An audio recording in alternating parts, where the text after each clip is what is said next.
So, Leroy!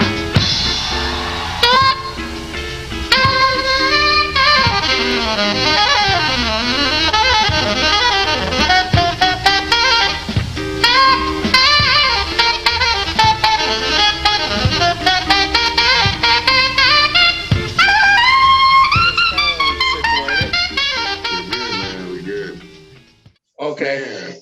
Man, it has been a minute, brother. It has been yes, a minute. sir. I see you joining me in the Gray Beard Club. Welcome. Oh, God, man. I'm gray all over, man. It's not pretty. But I want to say that now, I got to say this, man. So a lot of people don't know this, but Roy Harper was the first person to bring me under his wing in the Bay and got me into professional playing, actually. So he was the first person to get me as a professional. I was just playing in my living room, but it was Roy who brought me into a group called Soul Power Posse. It went through a couple of different incarnations, but man, I gotta thank you, brother, man. You definitely did some great things for my career and also brought me into the James Brown band. And we're gonna talk about your career, brother. I'm excited that you're on the show. Good to be here. Oh, man. We are on Bay Legends. This is Zina Escovedo. This is Leroy Harper Jr. and MJ. And, man, brother, tell us how you doing, man. You doing okay over there? Doing good. Very good. Just left for rehearsal. I heard you. It's like 12 o'clock over there. You just got off a show, didn't you? Or it was a rehearsal? It was a rehearsal. Yeah. Okay. Was out of town up in Wilmington, about an hour away. Okay, so you're over in North Carolina, right? I'm in South Carolina now. South Carolina. Oh, you moved. Okay, so you used to be in North Carolina. Okay. Yeah. So I'm about an hour away. An hour. Where I was. Yes, man. So I had a great experience out there with you. We did a record out there, and it was really cool. We went in there, and he goes, "Don't worry about it, man. I got it covered." He starts making phone calls, and people just kind of came out the neighborhood, out the woods. Yeah. I play harmonica, and I was like, God damn! They just kind of came in, and we did this dope record. We're gonna release it eventually soon, but it was really cool how they do it out there in the woods. They come out. Yes. That was a Terry's out. Yeah, it was Terry's out. God bless his soul. I know he passed away a few years back. Yeah, God bless him. Now, how familiar are you with Zina? Do you guys know each other, or is it? We've met. I don't know if she remember meeting me or not. Where was it? It was the first time I met you. It was at it was for one of Sheila's tours, and she was having auditions. She wasn't there, but you were. Oh, that was I. And the tour didn't happen though, so I don't know if I made the cut or not. But the tour didn't happen, so. Did I have like a pad and a pen and all of that? And yeah, you were being real official. And I remember this distinctly because you were getting everybody up in different groups of musicians. And I got grouped with this guy that played I guess they call it the chaping stick. It's like this it looks like an upright bass with no body, but it's got like maybe 9 or 10 strings on it. I'm like, oh, okay. This is gonna be the funkiest group right here. Also, I just want to let you know, I'm very good friends with your aunt, Mama J. Really? You are? Yeah. Sweet. Whoa. Now that's I used to hang out with Mama J and her son when I lived out there. Wow. And, I'm sad to say that my family is all over the streets. I mean, I don't know what corner they're working from. I understand. And I played ping pong with your brother, Peter Michael, one day at Randy Galleron's house. Peter Michael, yes. He always cheats. He always cheats. Yeah. I think he cheated because he beat me. See, I knew it. Yes. Oh man, we open up a can of worms right here now.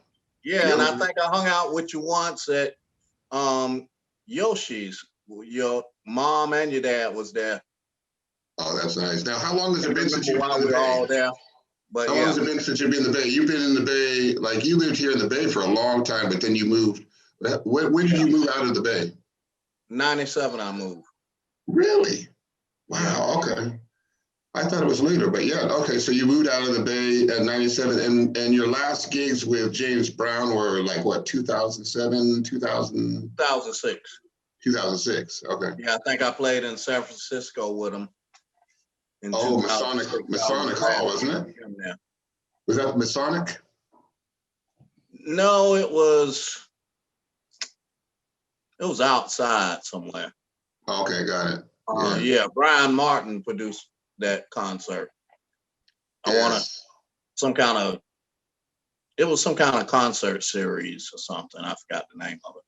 So I'm curious because I saw some videos, and of course I was looking on all just everything on YouTube, and then I was surprised because all I heard was hey, hey, hey, and I wondered, did you miss any cues because you couldn't understand anything he said? Shoot. When I first joined the band, yes, a bunch, because nobody would help you. That's like one impossible band to just jump in and play with. And so yeah, I didn't know how they were doing anything, and nobody would help me at all. But he's got all these cues. He might touch his forehead. He might say, in 1968, this was the sound, and you just know what to do. He'd say Nashville. So once you knew, you're good, Wow. But I did enjoy it. Can you tell us? I was gonna say, can you tell us the story of because I remember the story you told us about your kind of your audition was he kind of left you out on the stage for a minute, didn't he? Oh no. Well, my audition was I walked in the door with his manager, and he kind of looked at me because back then it was the 90s, so I had the hair, burned out hair and stuff. And he looked at me and was like, "Oh, I thought you were Prince or somebody." And the band was already rehearsing. I knew I Feel Good in the key of C, and they did it in D. And Sex Machine, I knew that, but all he had was the hits. Right. They had other ones. So I didn't know any James Brown songs at all. And they were already rehearsing. And he said, "Get your horn out." And I just got my horn out. And nobody said we're in this key, no charts, no nothing. And they just went back to playing songs. And I was like, okay, nobody gonna tell me what to play, then I guess I get to play whatever I want to play. And we played, and then he pointed to me, gave me a solo, and when he gave me the solo, they cut the song off, and everybody started laughing and hooping and hollering and stuff. So I said, well, I must have passed the audition. But what you're talking about is my first gig with him, which I still didn't know the show, still no charts, nobody helping me. And I think I had 2 rehearsals with him. So as we're riding on the bus, I'm stopping in truck stops trying to get bootleg tapes so I can listen to what the show was. And so we're in the dressing room getting dressed, and his original horn player, Sinclair Pinckney, he looked at me. He must have figured I was nervous. So he looked at me and he's like, "Oh, young buck, don't worry about it. You're not gonna play tonight. You'll probably stand and watch the show for the next 2 weeks." And about 5 minutes after he said that, James Brown looked in the dressing room door. He said, "Young buck, you on." And so I was like, oh my God. So when he called me for my first solo, he called me out to the microphone, and he left the stage. And he was gone for about 15 minutes before he came back. And so he left me out there for 15 minutes. It was at Ryan Auditorium in Nashville. You were doing a solo for 15 minutes? For 15 minutes, yeah. Oh, God. That would have freaked me out. That's scary. Yeah, man, raging. But I must have adjusted my armature about 20 times. And then he finally came back. And then after the show, his wife was like, "Honey, I told you to go back up on stage. You were off stage for 15 minutes. I was like, yeah. Yeah. Wow. So that was basically, he was kind of testing you a little bit. I guess trial by fire, yeah. Yeah. So now, was that a commonality? Because I mean, we hear rumors all the time about him finding people. He would just, you saw him put his hand up, Oh yeah, you just lost some money. You just lost some money right there. Yeah. He Yeah, fined you for mistakes, Wow. especially if he gave you something during sound check to play specific. He would change parts, and he give you a new part to play or something. And then if you don't play it, some kind of way he would remember it, and then you would really get it. That's when the big fines would come. And he like that. That's 5, 10, 15, but that could be 50, 100. So Right. you just saw the flash of the hand, but you did not actually know how much money it was. But he only got $5 and he never collected the money. So That's what I'm gonna start doing to you, Simon. If you mess up an interview, I'm just gonna start doing this. yeah, this I'm already broke, so I don't know what you're trying to do. future earnings. Yeah, future earnings, that's right. So, so you lived in the Bay, and from what point? You said, what point did you come to the Bay? You said you left in '97, but when were you here? It was right after the earthquakes. Oh, okay, I want to say 90. Oh, that's like maybe 87. Well, shortly after the earthquakes. Oh, shortly after the earthquake. Okay. Yeah, because I was wanting to move to Atlanta because I thought that Atlanta would blow up after the Olympics. So I wanted to get to Atlanta like a couple of years before it blew up. Right. My wife, Sandy, you remember Sandy. Sandy was already in the Bay Area, and she went out to visit Sandy because she was having a baby, and she was like, all right. Oh, let's move to San Francisco. Let's move to California. I love it. I'm like, well, we got plans on moving to Atlanta. Atlanta's going to blow up. And the wife, we ended up in California. But Atlanta did blow up after that. Well, let me tell you this. I cut my eye teeth on some of these juke joints, and one of them was a place called Time Out. And we used to play back in the day. We had a band called Soul Power Posse, and we were packing clubs. But Time Out was a notorious biker club, and you never knew what you were going to get on any given night. Oh yeah, it could be a wrap, But there were people. There was a lot of bikers there, and I don't know, for some reason we just did very well there. And yeah, we did really good. That was our spot on a Tuesday night. It was a different time. You can't do that nowadays, but it was fun. And then we played all over the Bay. Our band was kind of, we were getting, momentum. We were really doing well. Yeah, it was one of those things. So then my boy left, and he went to, where did you move to? Do you go straight to South Carolina or North Carolina? To North Carolina, Wilmington. Wilmington, that's right. Yeah. Okay. Yeah, my son was getting older, so I was like, don't really know, and there was a lot of gang violence and shooting and stuff going on there, and cost of living was real high. I was like, man, I don't know if I ever afford a house out here. So I decided to move back to North Carolina. Yeah. And it was good. Yeah. Yeah. Now, Zina, what you got? I see you got a question. Yeah. But I did miss the music. I did.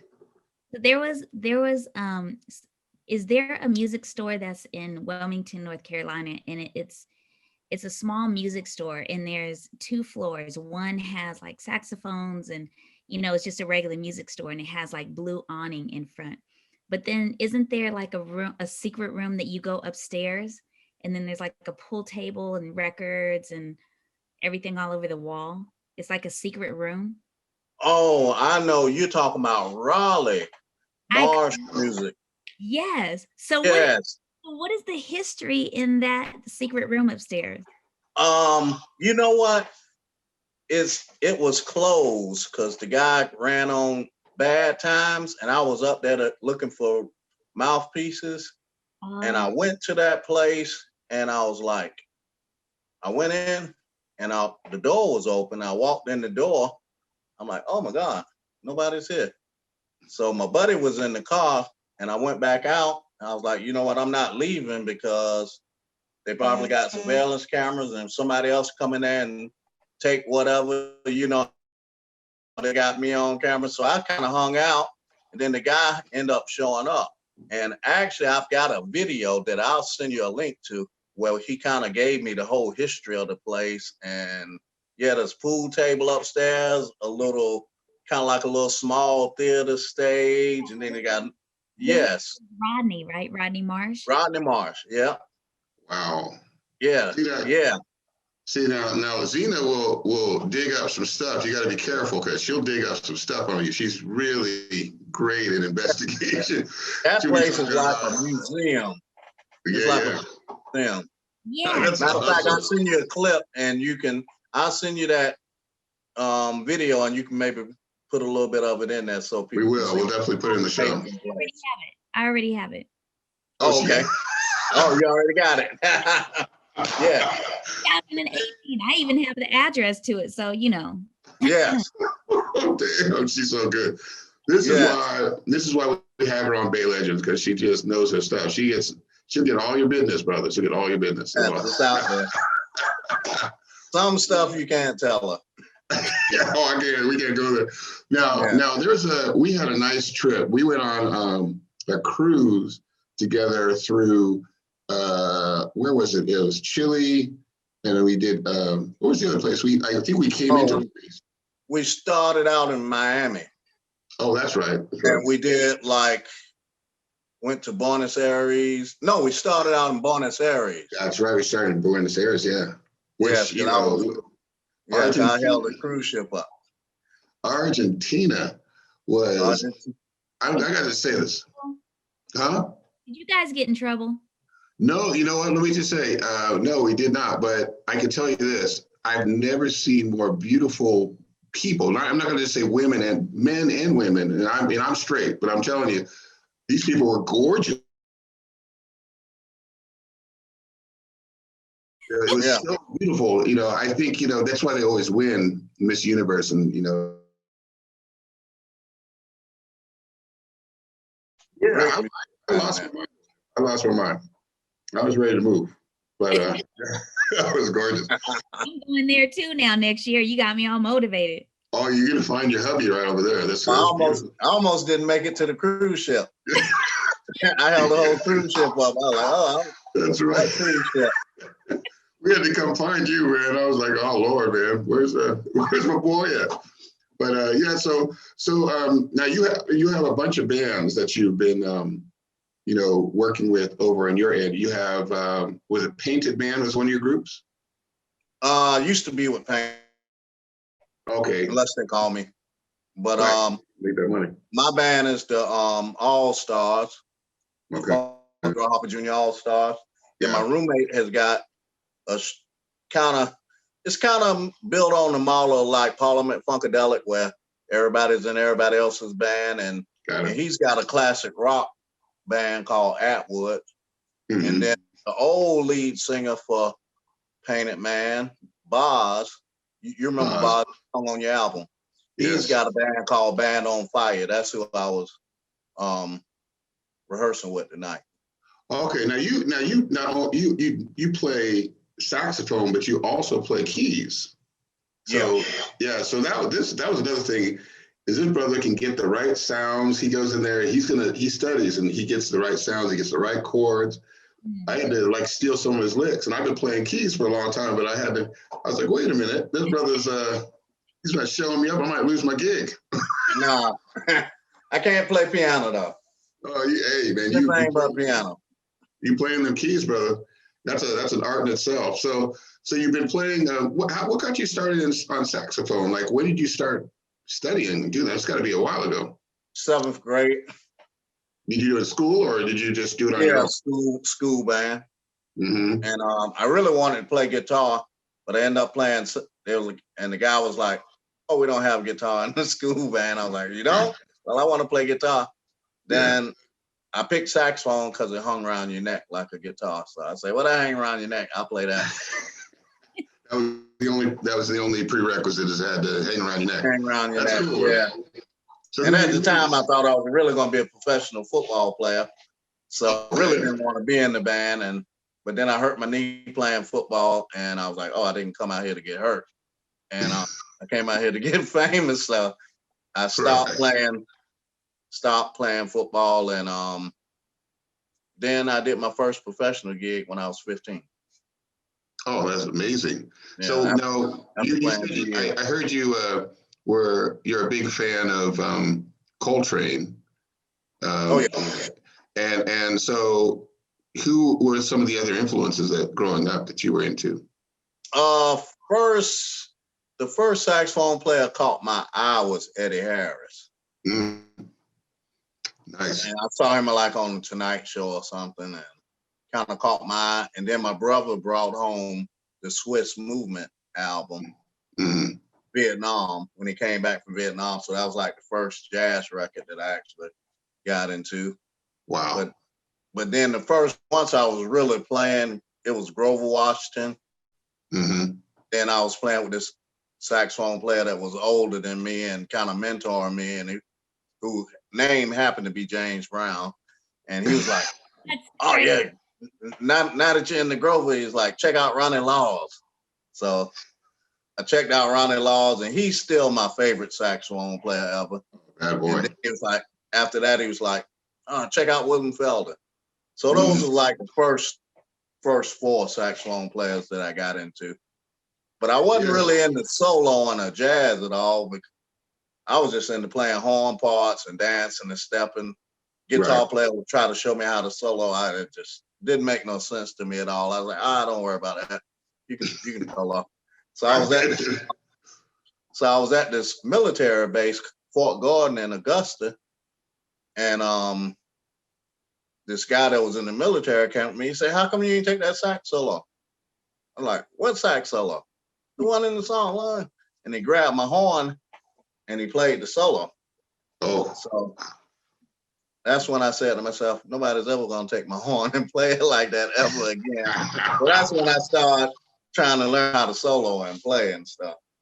Really playing all the horn parts. And I'm still not much all that in the soloing and stuff. I just like music.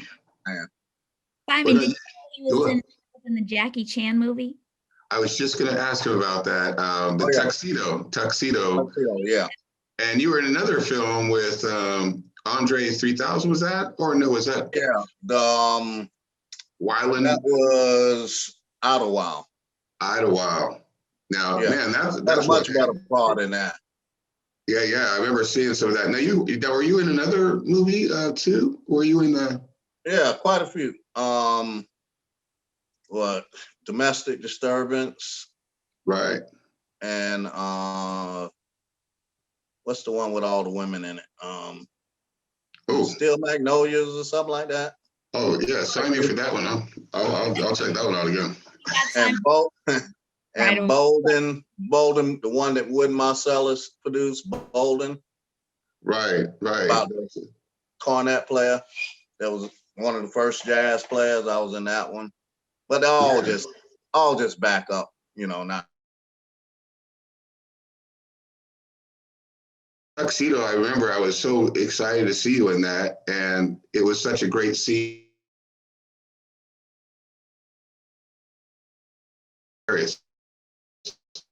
Yeah. And I've always been a big fan of cinema, but I've never had the experience of being on a film. Even just being an extra, it's worth the experience just to see how they make a movie. Right. It's the process. Go ahead, Zina, you got something? Oh, I just said it just looked like so much fun. I mean, when I was watching the movie, I was cracking up. Yeah. So did Jackie Chan actually do the splits? Because when he came right back up, it almost looked like it was fake. Did he come back up from the splits on his own? I'm pretty sure he did. I'm not sure. Only thing I really remember from that movie is he almost got me fired. What happened? Gotta hear the story. We were in the recording studio, and of course, his English is broken and stuff, and he was recording his parts, and the band leader, Holly, you know Holly. Holly. He was supposed to be coaching them. And we're all sitting out there with our horns and stuff. But for some reason, Jackie Chan picked me out of everybody in there. And plus he had this lady that was holding the cards with the lyrics and stuff, helping him. But he kept looking at me for the cues, when to sing and do everything. And James Brown saw him doing it. And James Brown was like, "You keep your eyes on me. You work for me." And then he just told his manager, "Judge Bradley, if he does that one more time, I want you to pay him and send him home." I was like, "Yeah, he's making me lose my job." Thinking Jackie Chan is looking at me for cues, and what am I supposed to do? Yeah. Oh my God. Now, yeah. Is there any experience that you profoundly remember? I mean, you've been on stage with the likes of Michael Jackson. I mean, pretty much anyone that you could think of. Is there any like profound moment that you're like, I can't believe I'm on stage with these people? Was there like one of those kind of moments? Probably the most unbelievable one, because Ronnie Laws is my favorite saxophone player. Before I played with James Brown, I played keyboards with Stacey Lattisaw. And so we were kind of on the book by the same booker, so we kind of crossed and passed. And we were playing in St. Louis. And you know how sometimes you have a high balcony behind, it was not a big club, but it had a high balcony behind the stage. And I used to play about maybe 3 songs before the band would start. I mean, before Stacey would come out. And then at the end of the show, we all took a bow.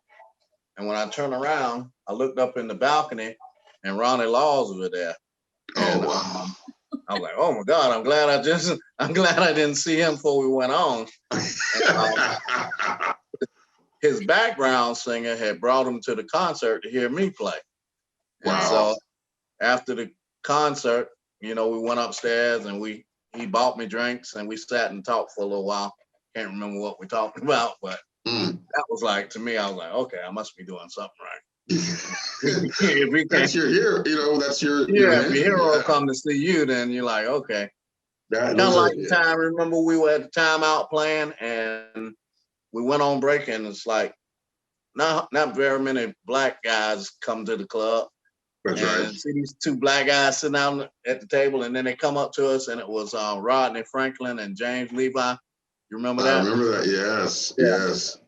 Yeah, that's a big time. Yeah, I mean, I'm telling you, man, our band was getting legendary status out there. Man, we were packing clubs. It was a different time. So I remember, on my experience on the road, but you've got to have some really crazy experiences. I remember hearing about James Brown, and I think it was his son, Daryl Brown, told me a story about they were at a club and they didn't get paid and they all pulled out pistols, and they were like, this was like this, they were all like had pistols pointing out, like, it was like gangsta for real, like, back in the day, going to the Chitlin circuit. I wasn't there on that one. But back in my days when I first started, yeah, it was just some crazy stuff happened now. Me and him, we had it out for a whole month. What? You and James? Oh yeah. You guys used to play. You gotta tell us. Oh yeah. So my wife was just like bothering me about quitting. She wanted me to quit. She just finally wore me down. I'm like, okay, I'm quitting. Because at the time I was like the featured soloist of the band, because I was just in the band. I was the lowest paid person in the band. So I go to him, I'm like, "Hey dude, I'm not gonna be your featured soloist and be the lowest paid person in the band." And he's like, he just went off. And he wouldn't give me a raise. So the next time we went out on tour, my mistake was I told the band it was my last tour. And so you know how that goes. Somebody had to go back and tell Brown. And they had to go Brown, as they say. And they told him, so he was just like, it was horrible. He was just so pissed at me. And he kept trying to get me to not go. And he was like, I'm like, look, dude, you got to give me a raise, else this is my last tour. And he's just like, So started out, we were in Italy, and we did this whole tour of Italy, but we never played a concert. We would pull up in a town. They wouldn't let nobody get off the bus. And we go to the next town. So this one town we go, we actually get off the bus and we're going like this airplane hangar or something. And they got trailers inside of it. We're in the trailer, he's in the trailer. And Mr. Harper bench want. So I go outside and James Brown standing up there. He's got his trench coat over his arm. And he's got about like 5 people standing behind him like this is like some kind of showdown. And he goes, "Son, you got to quit listening to those lawyers." I say, "Dude, I don't have no lawyers." I say, "It's simply, I'm out here to take care of my family and I need a raise." And he's just going on, he's just ranting and raving and just making up all kind of crazy stuff. And he just got louder and louder to the point where even the people that were standing behind him would start looking at him like he was crazy. So we had 2 weeks in Europe and 2 weeks in Japan. Every sound check, he would like call himself humiliating me. He tried to make me play Mary Had a Little Lamb. Wow. And I go to the mic and I'd be like, I'm thinking to myself, I'm not playing no MF Mary Had a Little Lamb. So I would just like honk these horrible noises out of my horn. He just look at me and then he'd point and send me back to the horn section. And when I turn around, I just start laughing and everybody in the band like holding their breath because they couldn't laugh because he could see that face. And then we'd play.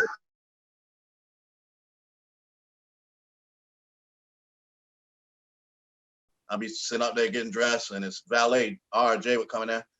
"Mr. Harper, got a bench want." And he'd take me back. He'd take me back into the dressing room.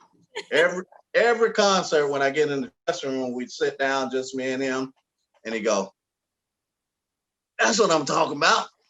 And I ain't played nothing he told me to play. "That's what I'm talking about. See that the people love you, love you." I'm thinking, I ain't played nothing you wanted me to play. And we just sit there and we talk. And I would go back in the dressing room and I would never say, I wouldn't tell the band what happened in the dressing room. They thinking that he's fussing at me or whatever. And he's just like, whatever. So that went on for a whole month. And it was kind of bad. Because no matter who was in the orchestra, I would sound check and he was going off. That is hilarious. I have a funny story. When I joined the band, when you got me in the band in, I think it was 97, and we were playing in LA, they kind of left me there with Danny Ray. And Danny Ray, if you don't understand, I mean, that brother talks, he's deep gut bucket South. I couldn't understand a word.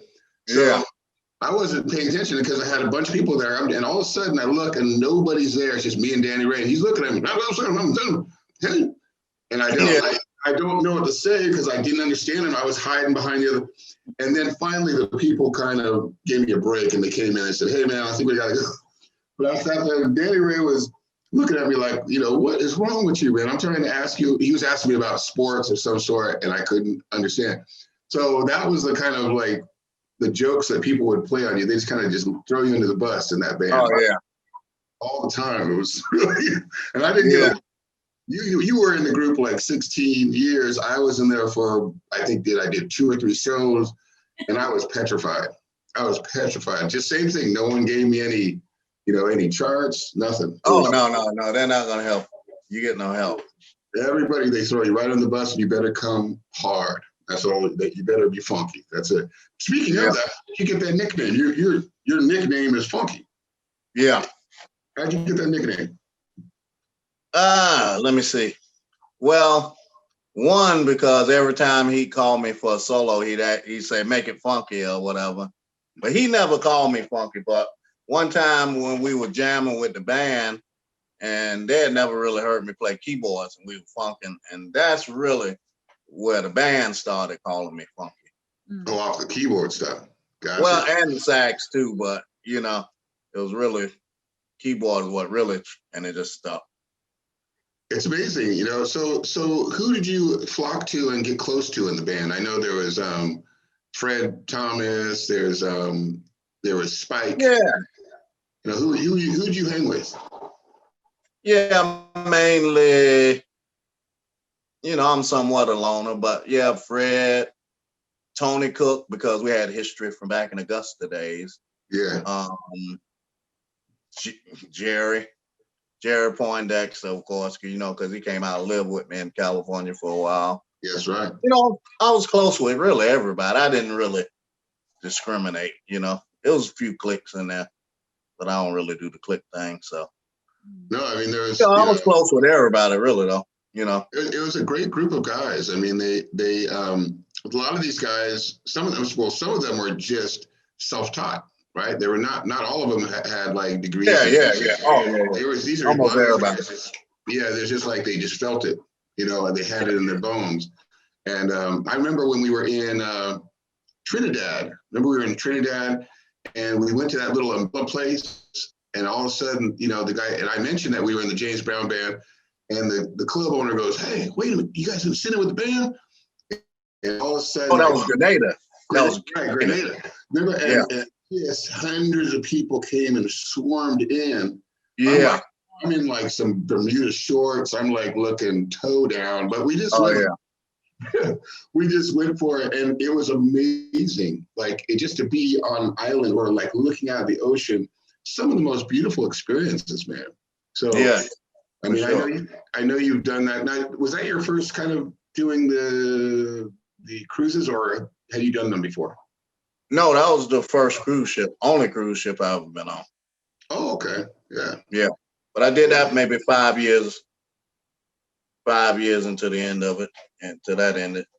Yeah. Actually, I'm looking to get back on it, I hope. Yeah, me too. Shoot, bring me with you, bro. Yeah, maybe when things clear up, we can, because I actually met this German guy. We're going to play for his birthday, and he kind of goes back and forth. He's a businessman. Yeah. What was where was the best, like most beautiful place that you have ever visited? Oh, Easter Island. Island. Yeah, that was gorgeous. Special, very special, spiritual, and all that. South Pacific, I love that all the way. Were you there at that time or no? Excuse me? No, was Simon there with you at that time? Simon was there with me. Yeah. Easter Island. There was another one called Pitcairn Island that we were on. That was just breathtaking. Unfortunately, there had been a storm the day before, so it was really muddy. But it was a group of like maybe 60 people that were all kind of connected to the captain that was abandoned there. It was what Captain Bly got. Right. Where his mutiny of the bounty. Yeah, that's 75 correct. People live on the whole island. Yeah, it was. They talk about like literally living off they go into each other's gardens. I mean, it was a different lifestyle, but nonetheless very gorgeous. And but yeah, Easter Island, there was something really spiritual about that place. Yeah, something very spiritual, and just make you, when you see those big statues and heads, you wonder how did they do it, you know? Yeah, it doesn't make sense. It doesn't. It's inexplicable. Not at all. How did they move them and get them to where they got them, and how did they stand them up? Yeah, it's incredible. I don't know how they did it. It's still there, clear as day. Like, you know, the stuff is just still like it's brand new, really gorgeous.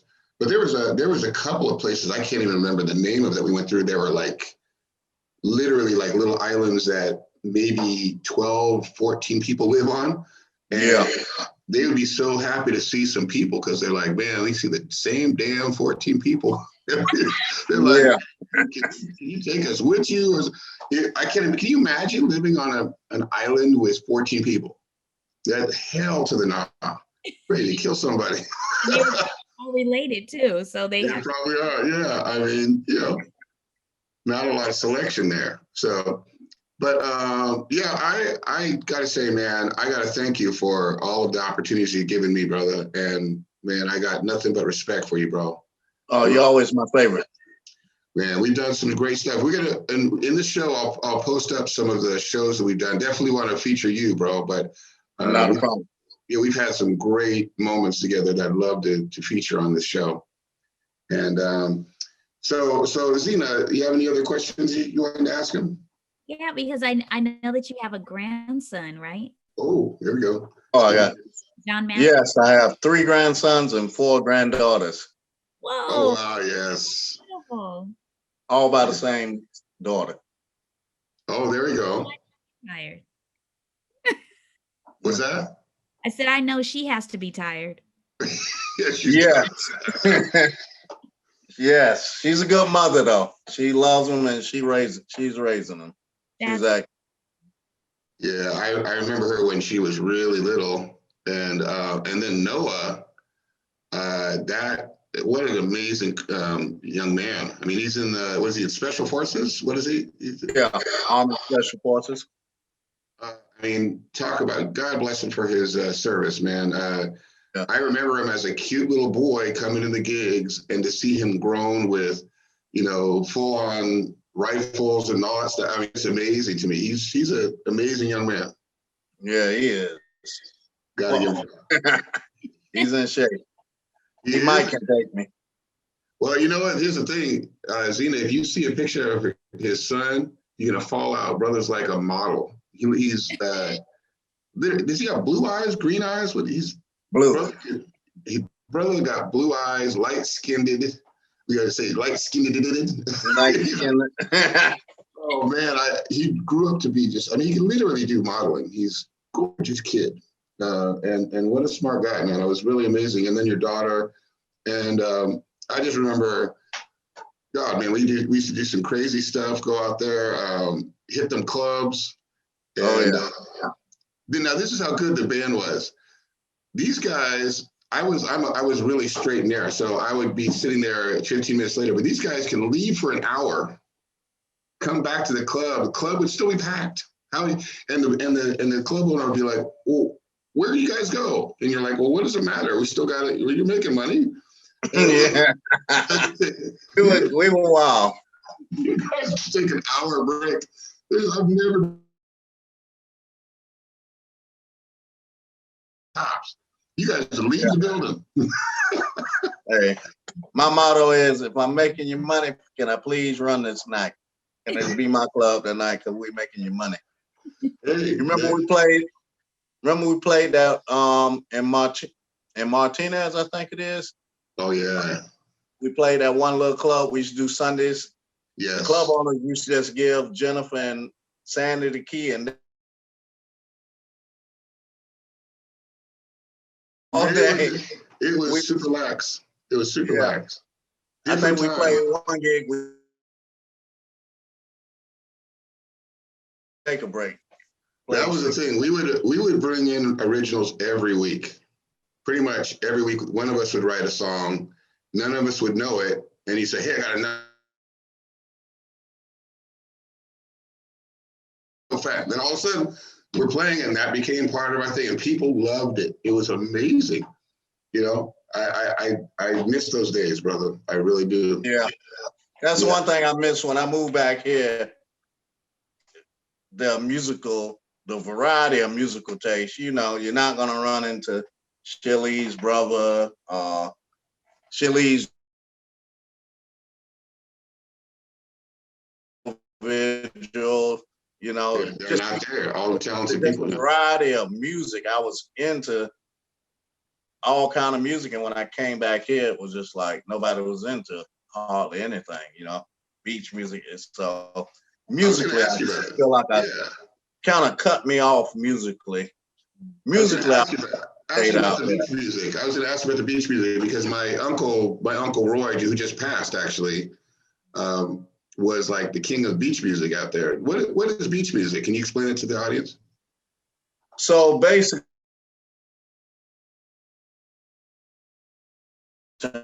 in Carolina Beach, it's like back in the 50s.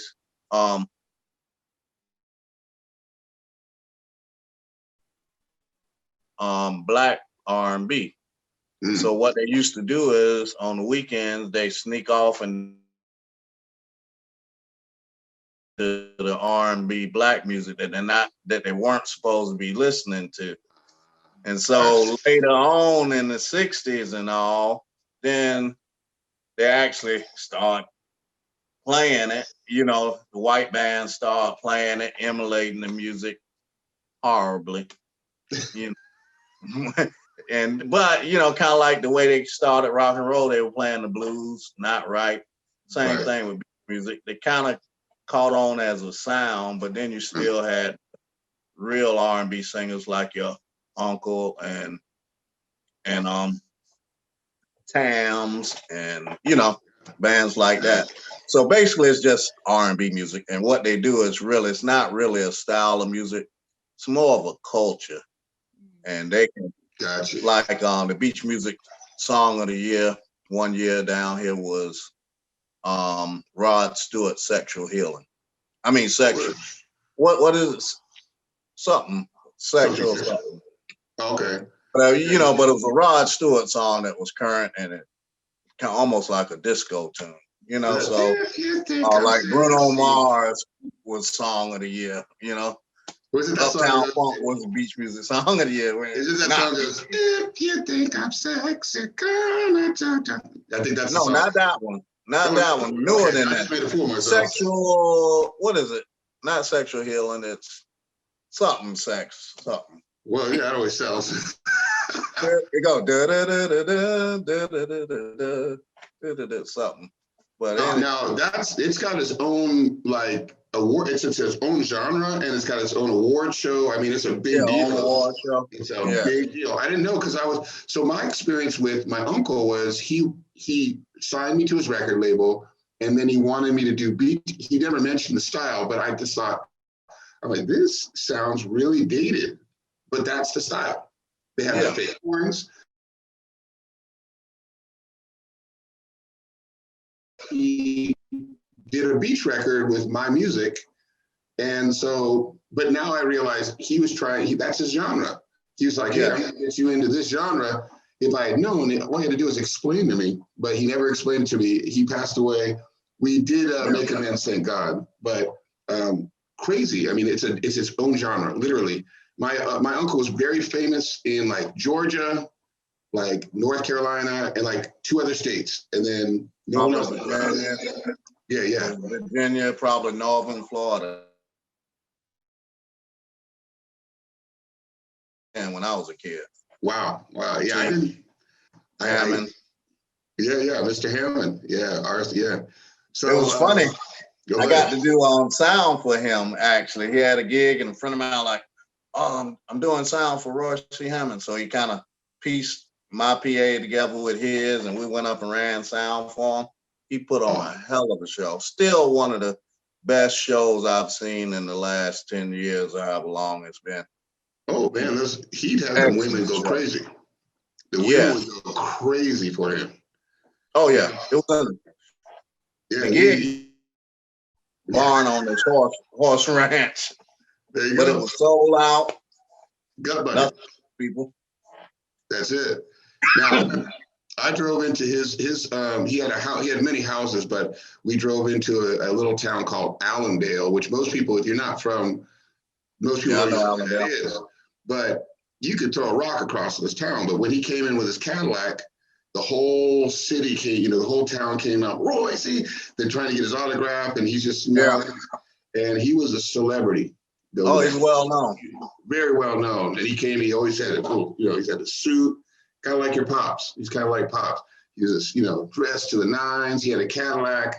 And I was like, wow, I had no idea. I never heard of the dude. He was just one of my, he was my family member. So anyways, I just say it's amazing that there's all these little genres and pockets that we're not aware of.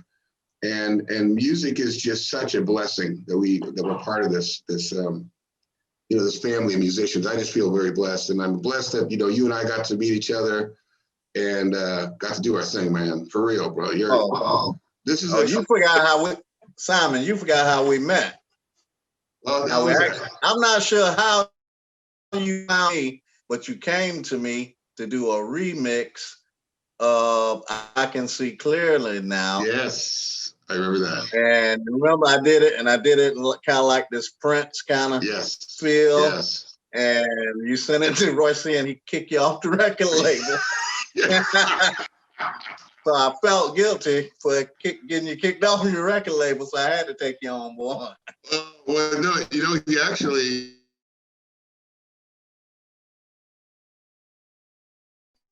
didn't put that version, but they redid it. He had to. Oh, I won't even go into that story. If that dude finds me, he'll kill me. But it was. But yeah, we did it, but we had the falling out because of that exact situation I was telling you. Because he was like doing a beach record. I'm like, what is this crap? You know, I was like, but yeah, so I was just pissed. I remember I did an interview, and this is how green I was. I did a radio interview, and the lady said, she goes, I'm going to put you up. This is one of her staff. And she said, oh, Simon is, you know, ladies, I got to tell you, Simon is good looking. You know, and I go, how do you know that? We never met. So I totally threw her under the bus. I didn't know that she was trying to promote me, but that's how I didn't know what the hell I was doing. I'm on the radio, just fumbled a radio interview. I'm like 25, just stupid, you know? Yeah. It's like putting me up. I'm like, how do you know this? I never even met you. Who are you? You know, it was funny as hell. Anyways, I want to say thank you, brother, for coming on. I know it's like 1 o'clock in the morning over there, so I won't let you go to sleep. But this is Bay Legends. Zina, do you have anything else to say to this young man? It's just whenever you come to the Bay, just please let us know. And I will. Matter of fact, I was talking to Rob Watson. I'm coming out. Yeah. Oh, dude, for real. Yeah. You know he just got COVID. I heard. Yeah. Man, we gotta pray for him. Jeff Hawkins told me. Is he out of it now? He said he's feeling much better. Yeah. I was worried about him for a second. But yeah, man, we thank you for blessing us, man, on Bay Legends. Thank you. We're going to be talking to some of your bandmates, Fred Thomas and Mousy. Yeah. So, man, appreciate that, man. God bless you. God bless you, brother, and be safe over there. Stay out of trouble, okay? Okay. And Zina, tell your family thank you for all the great music. I will. All right, brother. Peace, love. Take Glamorous life. That's right. All right, you take care, brother. God bless you. Thank you, sir. You take care.